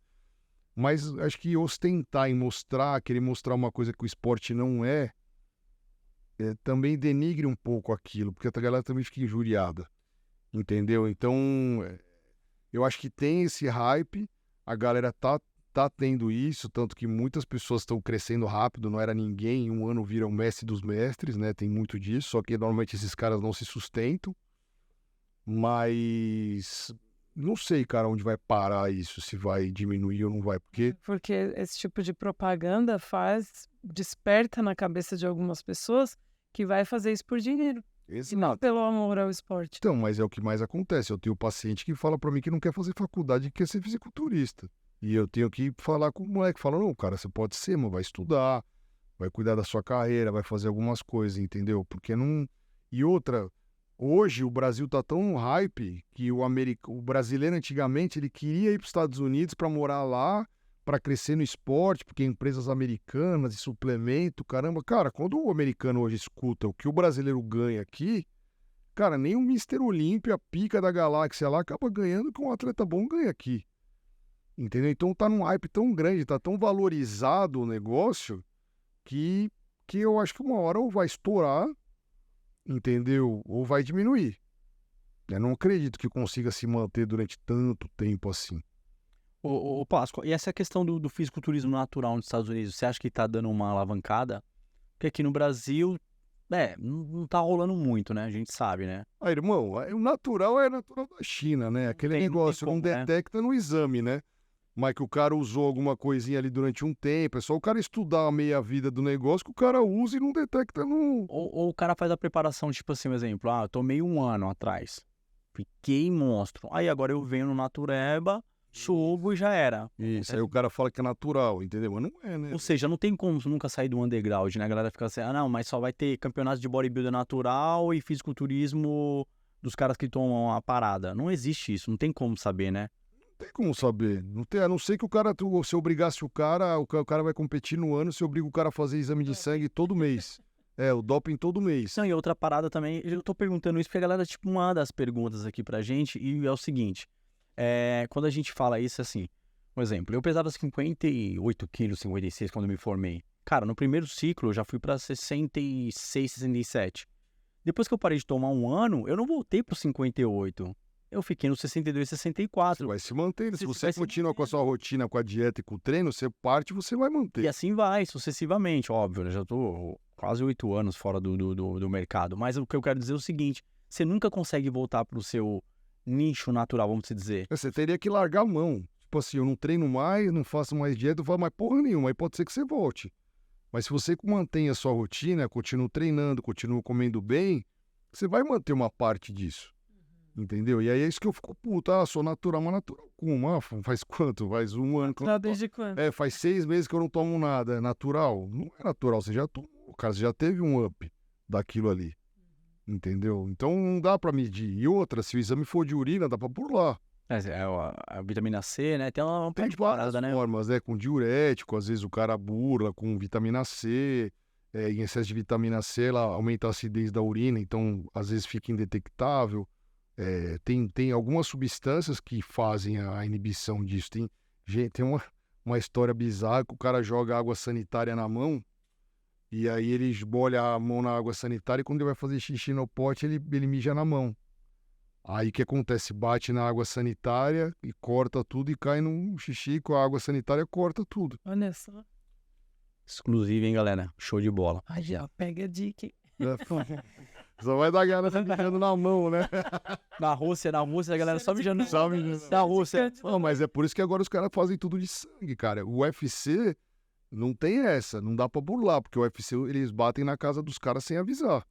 E é independente se tem luta ou se não tem luta. Entendeu? Ele bate, quantas vezes já aconteceu de atleta me ligar às 7 horas da manhã, irmão, os caras do doping estão aqui, eu não tô tomando nada, né? Não tô fazendo nada. Eu falo, não, pode fazer. Pode fazer, vai tranquilo que vai na fé que Só que o cara não avisa, porque é pra pegar de propósito mesmo. Então, se o cara não vacilar, ele vai ser pego.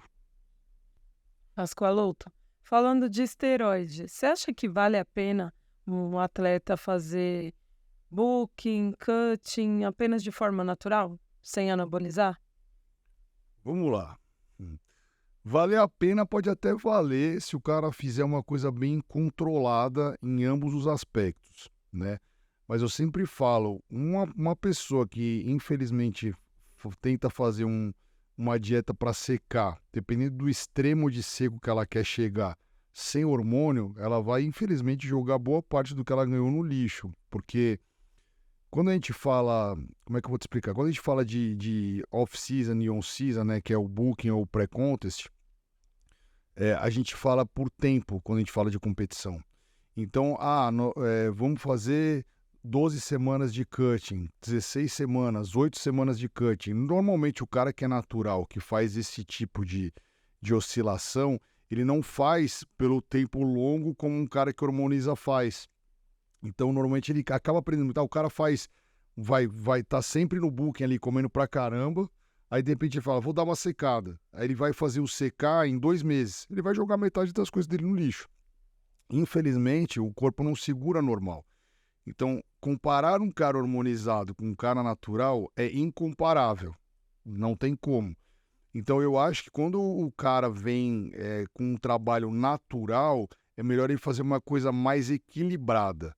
Então, é uma coisa nem tanto para um lado, nem tanto para um outro. É tentar buscar uma qualidade maior, mas sem extremo, sem engordar muito ou sem secar demais, até ele ganhar uma maturidade muscular maior e aí sim ele vai conseguir manter um físico melhor com o tempo. Porque o problema qual é? Para todos, hormonizados ou não hormonizados, tempo. E ninguém quer saber de tempo hoje em dia, todo mundo quer as coisas para ontem, né?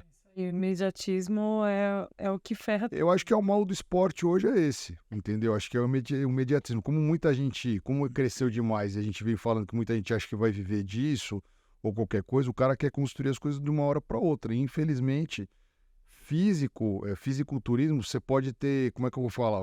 Se você é um jogador de futebol, você pode ter talento, você nasceu com talento para ser um bom jogador. Se você é um lutador, você pode nascer com um talento para ser um bom jogador.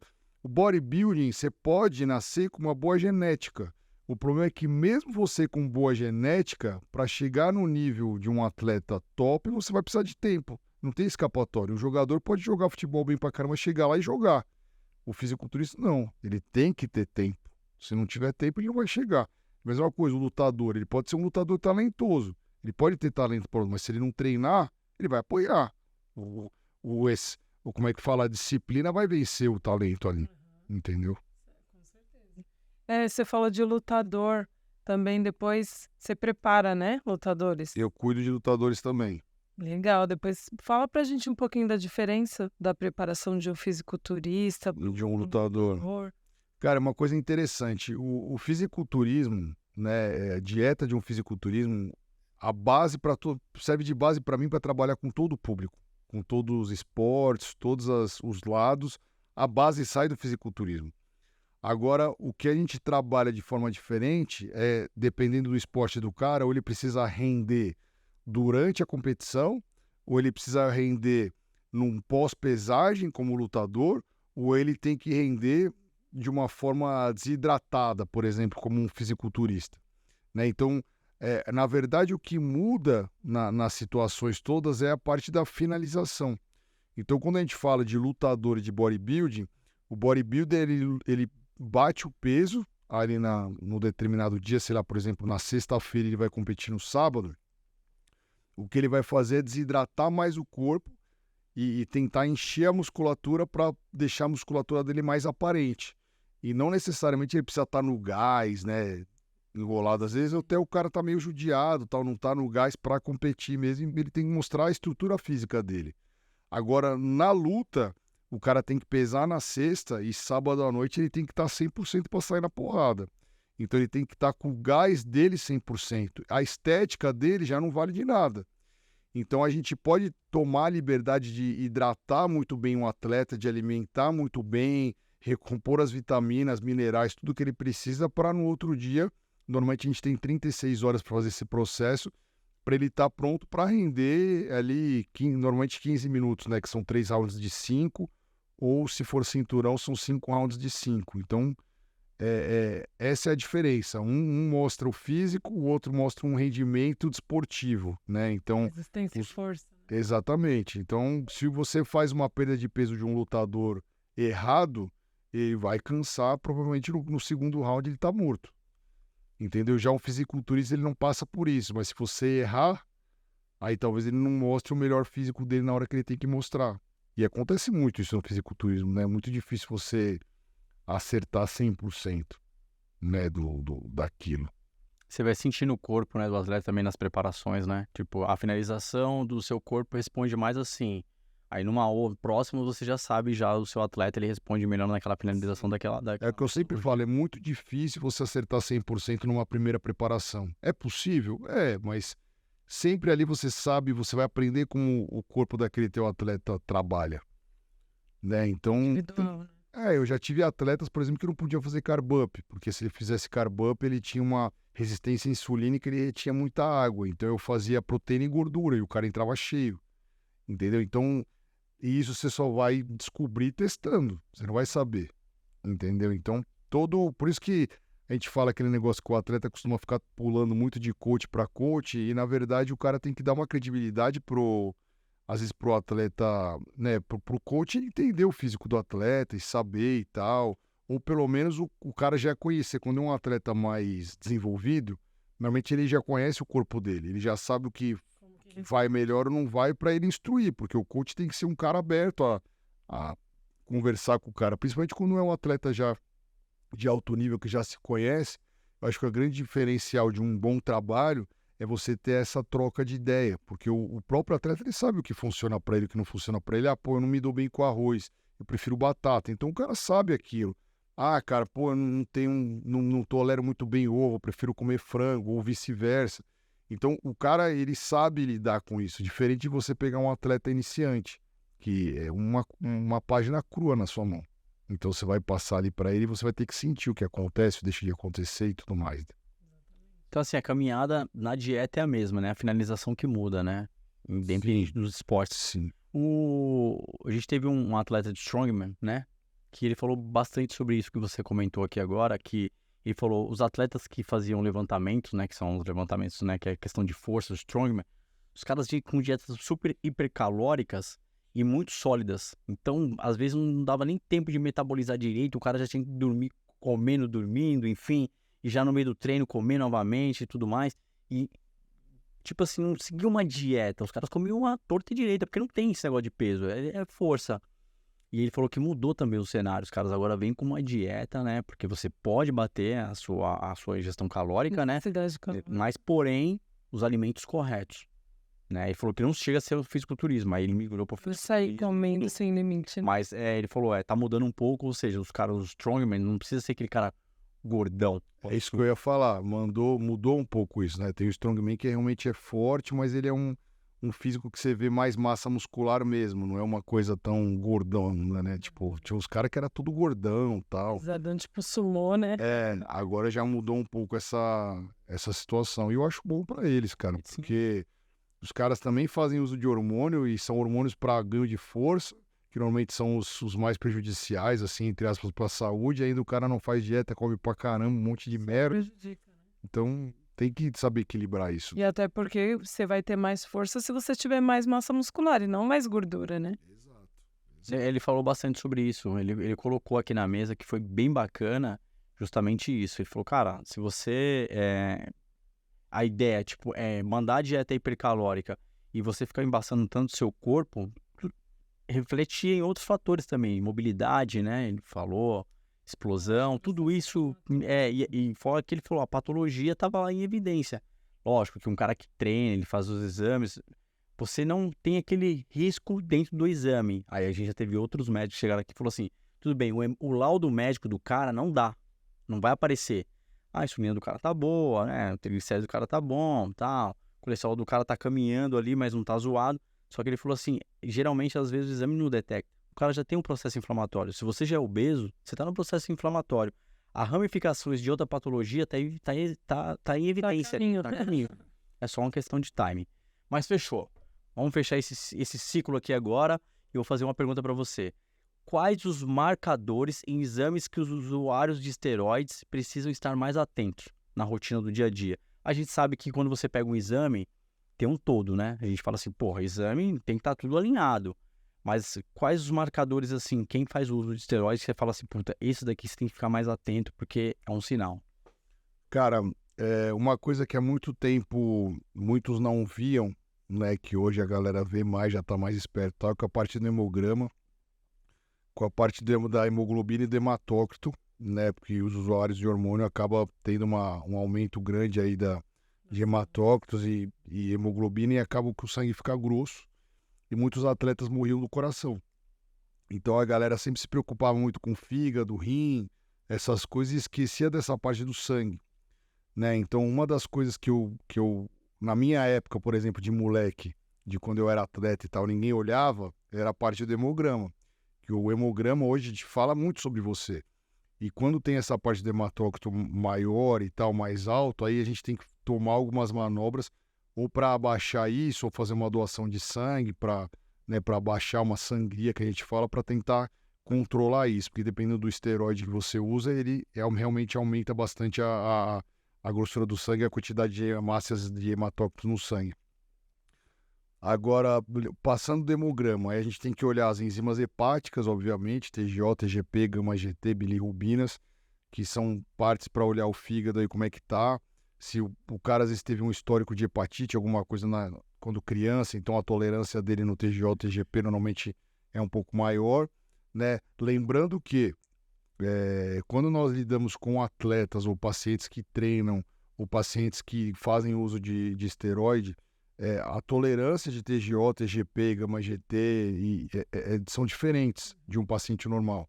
Então, muitas vezes acontece, por exemplo, de eu atender um paciente no consultório e o cara falar, não, mas eu fui no médico, meu amigo é médico, falou que minha enzima hepática está alterada. Aí você olha o TGO é até 45, do cara tá 50. Aí você fala, cara, pô, totalmente normal, um cara que treina, que tem desgaste muscular, que tem uma ingestão de proteína alta, uma série de coisas, vai ter uma diferença, não é um cara normal. Ele é um cara diferente. Qual é a diferença que a gente sempre fala? Quantos estudos existem de um exame de sangue de um cara que usa esteroide? Não tem. Então, assim, qual é a tolerância que nós temos para um atleta, para um cara que usa esteroide? A tolerância ela é maior do que para um cara normal. Ah, vamos lá, o CPK, por exemplo, que é um medidor de problemas cardíacos para muita gente. Vai lá, nossa, o CPK do cara deu 10 mil. Cara, mas pra gente, a gente quer que dê 10 mil, porque é um sinal que o treino dele tá rendendo, que ele teve quebra de fibra muscular, que ele teve desgaste. Você leva num médico normal, o cara vai olhar e falar, puta que pariu, para de fazer qualquer coisa, tá doente, o coração tá infartando, entendeu? Deu merda. Então tem uma série de coisas. Fora essas, a gente vai ver creatinina, que é uma parte renal, ver como é que tá a ureia, creatinina, ver como é que o rim tá funcionando. E de atleta geralmente dá alteração também, né, Páscoa? Pode dar um pouco de alteração, mas eu costumo dizer que é tolerável se o cara controlar uma ingestão de água grande e tal e tudo mais, e não passar tanto na ingestão de proteína, dá para controlar bem isso, né? Tem a parte do colesterol, porque aí a gente entra também nessa parte de hormônios, dependendo do que ele usa de hormônio, tem alguns que mexem mais com o colesterol, outros que mexem menos.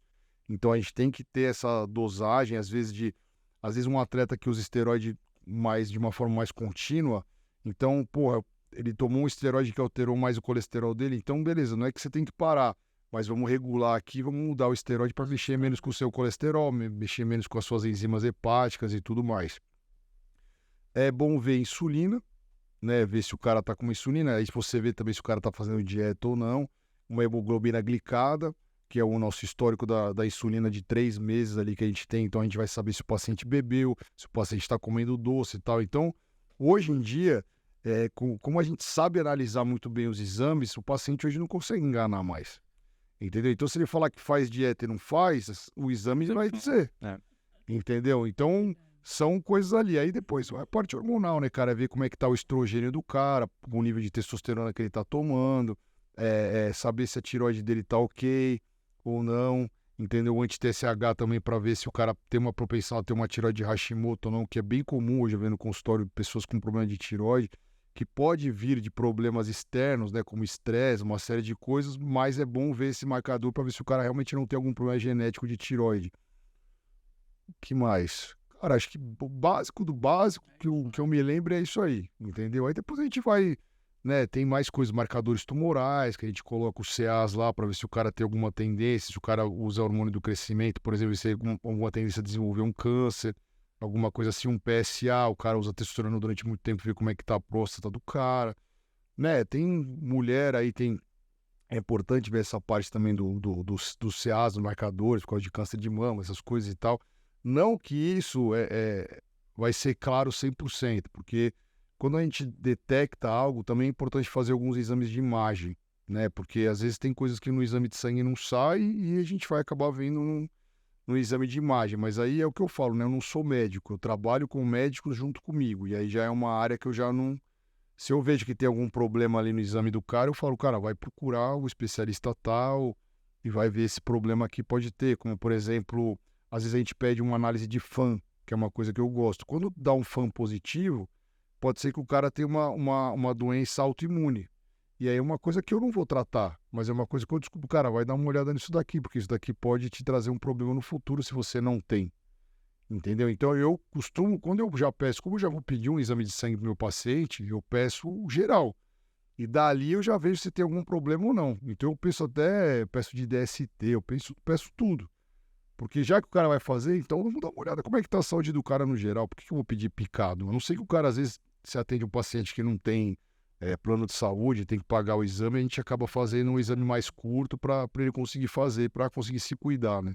Mas o legal, como você falou, ele já vê um todo, né? Vê toda a dimensão, porque quando você vai mexer com o corpo, você mexe com um geral, né? Sim, cara, até o estresse pode mexer com as coisas, entendeu? Às vezes o cara tá com um problema que ele acha que é uma coisa e é o estresse, entendeu? Então é difícil. Os níveis de creatinina, não precisa nem ser atleta. Se você treina e toma creatina, sua creatinina vai estar maior do que uma pessoa que não toma. Sim, ou você não toma água, por exemplo. Também. Então, assim, não é só o hormônio que altera. Tem o fator de atividade altera vários exames. Sim. Você faz o treino forte e tudo mais, ele dá alteração também na creatinina, enfim. Eu já tive paciente que deu, tipo, CPK 18 mil, 20 mil. O médico, pelo amor de Deus, vai morrer. Só que aí você pergunta pro cara, o que você fez? Não, andei 150 quilômetros de bicicleta, joguei futebol e fiz ferros 3 dias seguidos. Lógico que a CPK vai estar lá em cima. Normal. Vou deixar isso aqui pra você, Pri, ó. Pra representar as mulheres aqui. Beleza. Mandar pro Páscoa aí. Vamos lá. Você já preparou muitas atletas mulheres, né? Sim. Qual que é a diferença de protocolo de dieta e esteroides? De homem e mulher, você fala? De homem e mulher. Pô, primeiro a quantidade, né? Porque assim, é o que eu costumo falar sempre pro homem e pra mulher, o problema não é qual é a droga, o problema é a dose. Então, tanto homem quanto mulher tem drogas que elas se dão melhores e drogas que se dão pior. Mas o que altera tudo isso é a quantidade, é a dose. Então, mulher usa muito menos esteroide do que homem, a não ser que a mulher seja doida, né? Porque eu já vi mulher doida, já vi coach doido que passa a mesma coisa que passa para homem, passa para mulher. Tá errado, pelo amor de Deus. Não tem essa necessidade. De hormônios que são mais femininos e um perfil. Isso não quer dizer que o homem não vai usar um hormônio que a mulher usa e vice-versa. Porque é o que eu sempre falo, o problema não é a droga, o problema é a quantidade. É errado mulher tomar Trembol? Não, talvez não precise, mas se ela optar por tomar uma dose baixa, que não é a mesma dose que o homem, talvez vai cair bem para ela. Tem mulher que gosta, entendeu? Tem, sei lá, vamos supor, oxandrolona, por exemplo, que é uma droga que mulher normalmente gosta, que cai bem, isso não quer dizer que o homem não vai usar, entendeu? São doses diferentes. Então, quando a gente fala de hormônio, os hormônios são o mesmo. Mulher, obviamente, não vai tomar testosterona pura. É difícil isso acontecer. Pode até ter mulheres que toleram bem, às vezes, né? Um propionato, um testo de entrada e saída rápida e tal, mas não é comum se usar. Então, são doses, a diferença de hormônios. Quando falamos de dieta, obviamente, a gente entra no mesmo quesito também. A mulher come muito menos que o homem, porque a mulher tem menos massa muscular, a mulher tem menos hormônio, né? Então, a não ser, por exemplo, é engraçado, porque isso também destoa muito do metabolismo. Então, por exemplo, vou usar o exemplo de uma atleta que eu preparo hoje no momento, a Sofia, que é uma atleta biquíni. Ela é super nova, está com acho que 22 anos. Ela tem um corpo incrível, uma genética incrível, ela é biquíni, ela é magra, tem uma muscularidade muito boa e ela come pra cacete. Entendeu? Ela come mais do que atleta meu masculino, às vezes. E se ela não comer, ela emagrece. Só que o metabolismo dela é extremamente acelerado. Isso não serve para qualquer uma, entendeu? É porque é uma menina que acontece com a Sofia. A Sofia é biquíni e ela nasceu biquíni. Porque eu sempre costumo falar o quê? Não é a mulher que escolhe a categoria, é o corpo da mulher que escolhe a categoria. Se encaixa, né? Exatamente. Então, tem aquela mulher biquíni que quer ser wellness, que vai sofrer pra caramba. Não quer dizer que ela não vai ser, mas vai sofrer muito. E tem a mulher que nasceu wellness, que quer ser biquíni, que vai se matar de fazer dieta e nunca vai chegar. Contra a fisiologia dela, né? Exato. Então, a Sofia é uma menina biquíni, uma menina que come, pra você ter uma ideia, ela já chegou a comer numa refeição 400 gramas de arroz, 150 de frango, por exemplo. Isso, louco. uma refeição pra mulher é muito. E ela fazia 6 refeições nesse nível. E ela é, mano, é assim, ó, seca, com puta físico, entendeu? Se eu corto a comida dela, emagrece.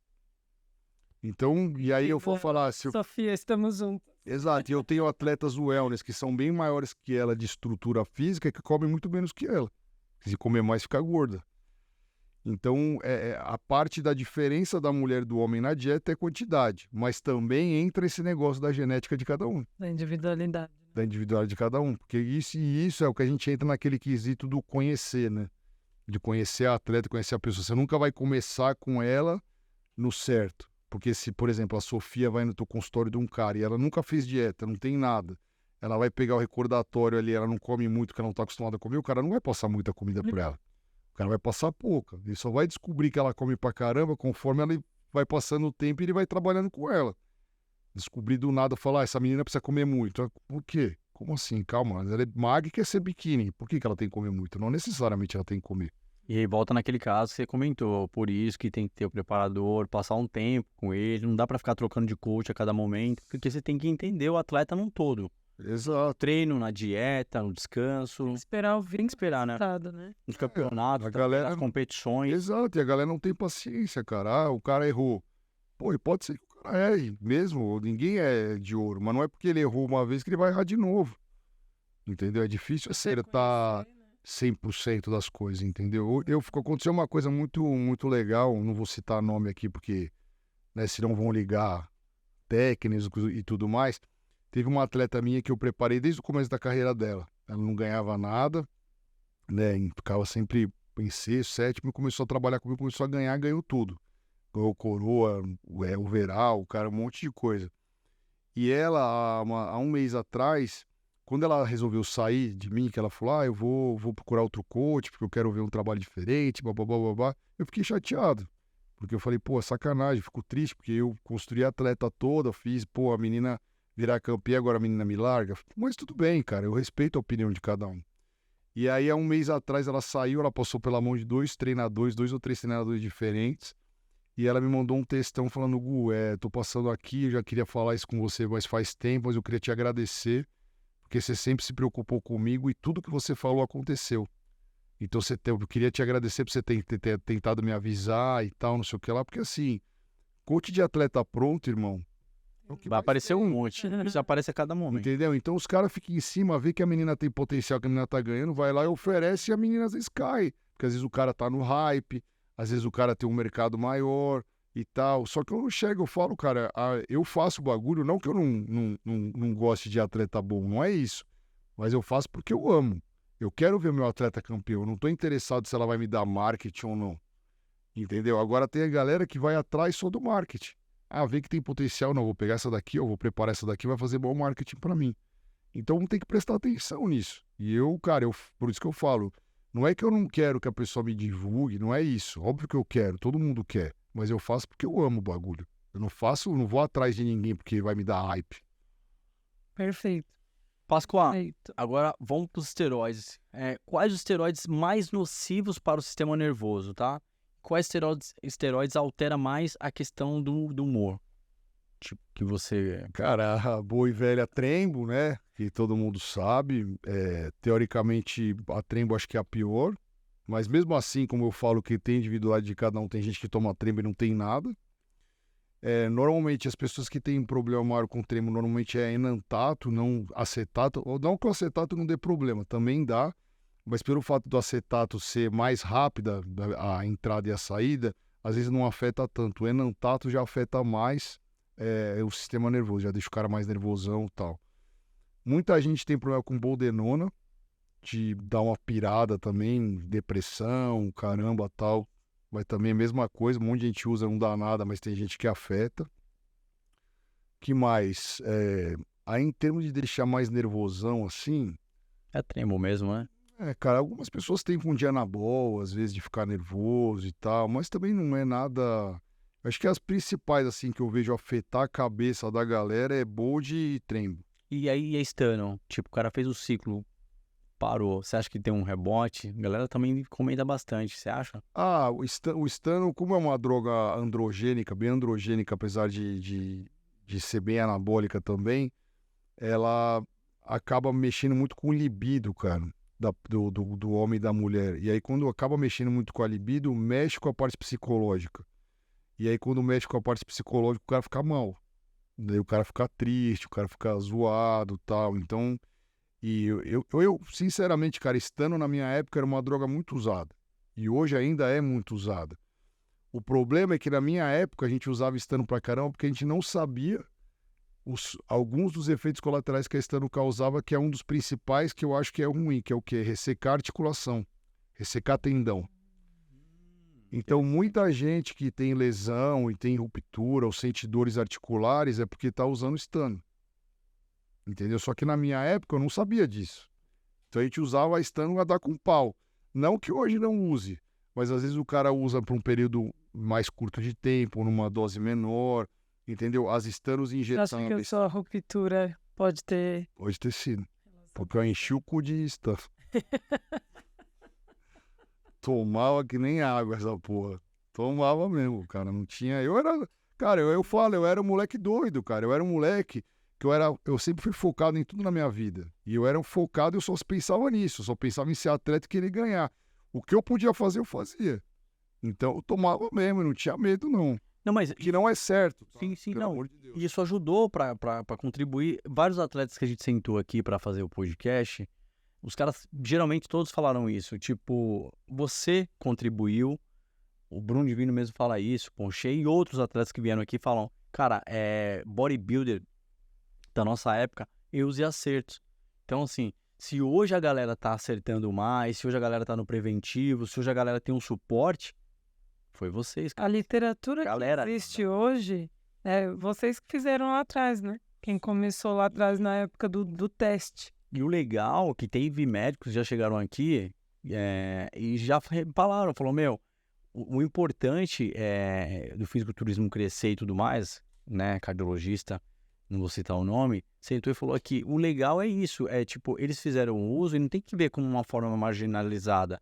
Hoje, pelo contrário, já que tá liberado aí as testes, né, tipo, a Dura, a Deca, a Oxena nos manipulados, a Stano, e acho que tá vindo Hoje manipulado dá pra fazer tudo. dá pra fazer tudo. Então, e aí ela pegou e falou assim, o legal é isso, o que não pode, na questão dos médicos, né, é o underground, né, tipo, é mais complicado quando chega lá uma intercorrência no hospital. Porém, se chega uma intercorrência de um protocolo que os médicos já sabem que esse farmacológico foi liberado pela Anvisa, os médicos já têm acesso, a indústria tem acesso, é mais fácil deles Corrigir e ver o dano. Essa é a visão dos médicos, vamos dizer. Porque, na verdade, cara, eu acho que eles têm razão num ponto onde, quando você usa algo underground, na verdade, às vezes ele promete ser uma coisa que não é. Tu não sabe o que você tá... Então ela fala, tô tomando o que você tá tomando? Tô tomando metenolona, tô tomando uma Primobolan, por exemplo. Aí não é Primobolan. E aí? Aí o cara fala, pô, mas será que é mesmo, tal? Você chega lá e fala pro médico, tomei... Tomei isso aqui. Aí às vezes o cara vai tomar uma atitude de um negócio e é outra coisa. E acontece muito isso. Eu vejo muita mulher reclamar, pô, mas eu tomei isso daqui e tal. Eu falo, pô, não era isso. Provavelmente era outra coisa. Entendeu? Então quando a gente trabalha com underground, é foda, cara. É difícil. Eu falo, pô, Primobolan, principalmente, eu sempre uso ela de exemplo, porque Primobolan é um sal caro. Se o cara vai comprar uma Primobolan barata, esquece, não é Primobolan. E a questão agora das empresas de manipulação estarem fazendo, eu acho que gera um pouco mais de credibilidade também, né? Pode ser, dependendo, a gente não tem como, né, avaliar isso, né? Tipo, você vai pegar uma Landerlan da vida, que é uma fábrica, né, uma farmacêutica mesmo, do Paraguai e tal. Se o cara for comprar da fábrica, é uma coisa confiável. O problema, o que é? O problema é que no Paraguai o que mais se faz? Se falsifica. Então, se você não compra direto da fábrica, a chance de você comprar uma coisa que você não sabe o que é, se torna igual. E aí, já viu. Exato, é B.O.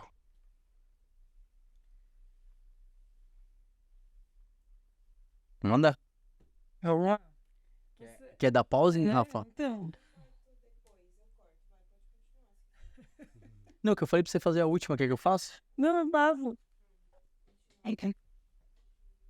Aí conta do corte.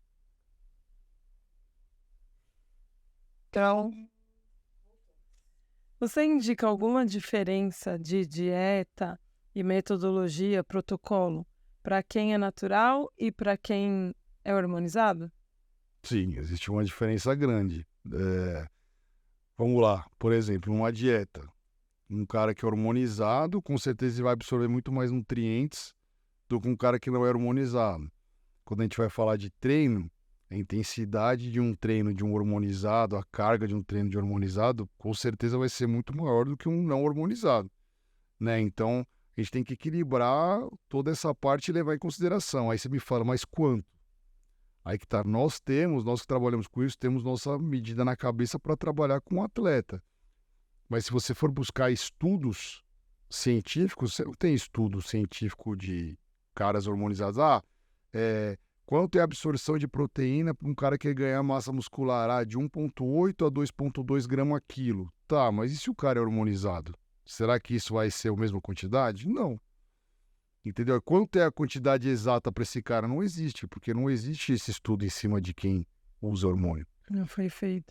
Exatamente. Então a gente ainda faz o cálculo mais ou menos para saber o quanto a gente pode chegar. Tem atletas que precisam consumir mais e atletas que precisam consumir menos. Você vai pegar um Rafa Brandão, por exemplo, o cara pesa 130 quilos, ele tem que consumir uma quantidade maior de proteína do que um cara que pesa 100. E essa é uma coisa que é engraçada, porque eu já atendi muito paciente no consultório, que o cara bodybuilder, aficionado e tal. Aí ele falava, não, eu tô comendo 600 gramas de arroz e 300 gramas de frango por refeição. Mas eu falei, cara, tá louco? Por quê? Não, Ronnie Coleman comia. Eu falei, irmão, Ronnie Coleman pesava 160 quilos, você pesa 70. Não adianta. Você acha que você vai Você vai ficar gordo pra caramba, entendeu? Então, a pessoa tem essa mentalidade de olhar isso. Então, quando a gente trabalha com uma pessoa natural, a gente pode sim levar essas medidas. E mesmo tendo essa base de medidas de estudos, ainda assim vai do metabolismo de cada um. Porque tem pessoas que têm um metabolismo muito melhor, com muito mais absorção, do que pessoas que têm menos. E tudo isso vai da genética, vai se o intestino do cara tá bom, vai de uma série de outras coisas. Então, a diferença é essa. A diferença é, tomou hormônio, ele está suscetível a absorver mais nutriente. Não tomou, menos nutriente. E o que eu sempre falo é, quando o cara toma hormônio, ele está mais suscetível a absorver nutrientes bons e ruins. Então, o filho da mãe que toma negócio e não faz a dieta certinho e come merda, ele vai também engordar o dobro. Entendeu? É isso que a galera tem noção. Eu falo, cara, ele aumenta a absorção do bom e do ruim. Se você comer o ruim, também vai absorver o dobro. Então, cuidado. Por isso que a dieta tem que ser limpa, né? E é interessante trazer isso aqui, porque às vezes a pessoa, o fisiculturismo tá aí em bom. Aí o fulaninho lá fica no Netflix lá sentado, olha e fala, não, vou treinar igual esse cara agora. E aí ele acha que ele vai fazer o mesmo treino de um bodybuilder. Se arrebenta. Quer treinar, quer exagerar na carga, quer fazer um monte de coisa. E aí, esse é o problema, porque é todo aquele negócio. Não existe mais, como é que eu falo, padrões de iniciação e tal. Não, o cara olha na internet, ele fala, vou fazer esse treino aqui. Não, porque o Fabinho, porque o Brandão tá fazendo esse treino, eu vou fazer o treino do Brandão. Só que ele esquece que, mano, ele não treina. Ele não tem consciência corporal nenhuma, ele não sabe nada, não entende, entendeu? Então, as pessoas têm que ter consciência que a musculação é um treino muito mental. Enquanto a pessoa não aprender a fazer força onde ela tem que fazer, ou focar no que ela tem que fazer, ela pode se matar. Ela vai virar um pedreiro. Ela vai ser uma pessoa que carrega carga e não uma pessoa que trabalha o músculo. Entendeu? O cara que é basista, um cara que nem você falou do cara que é do strongman, ele quer fazer força. Foda-se se ele tá fazendo força na perna, no braço, no ombro, nas costas. Ele quer levantar o negócio e foda-se. Entendeu? Agora, o cara que é fisiculturista, o cara que quer lapidar o corpo, é importante ele saber que musculatura ele tá trabalhando, onde ele tem que colocar a força para conseguir determinar o resultado que ele quer. Entendeu? Então, É técnica. é tudo isso. E essa técnica passa por fases. E ninguém quer saber disso. Mete carga e pau e foda-se, entendeu? Aí se arrebenta e fala, não sei o que aconteceu. Aconteceu que você não tinha consciência nenhuma e você saiu fazendo força. Não seguir um plano, uma metodologia, uma periodização, tem que estar tudo amarrado, né? Exato. Tudo amarrado, não tem como. Meu amigo Pascoaloto, queria que você deixasse aqui um recado para a galera de casa, falar um pouquinho, porque você chegou aí, quantos dias você está aí no Brasil? Acho que uns 25. E aí você tá tendo uma mudança agora, então hoje mesmo você vai relatar aí pra gente.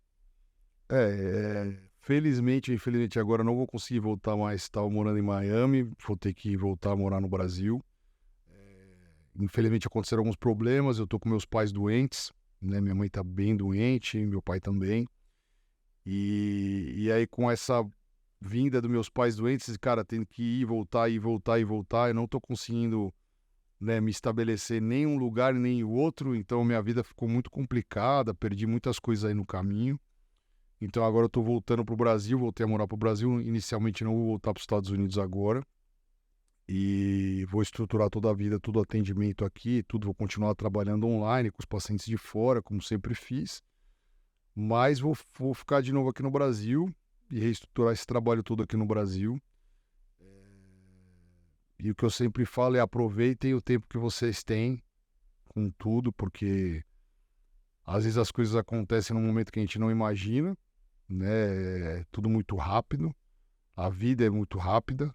Então, usando o exemplo de tudo, tanto financeiramente, como de trabalho, como tudo, coisas que você tem vontade, como sua família mesmo, porque minha mãe há 3 anos atrás, ela estava bem.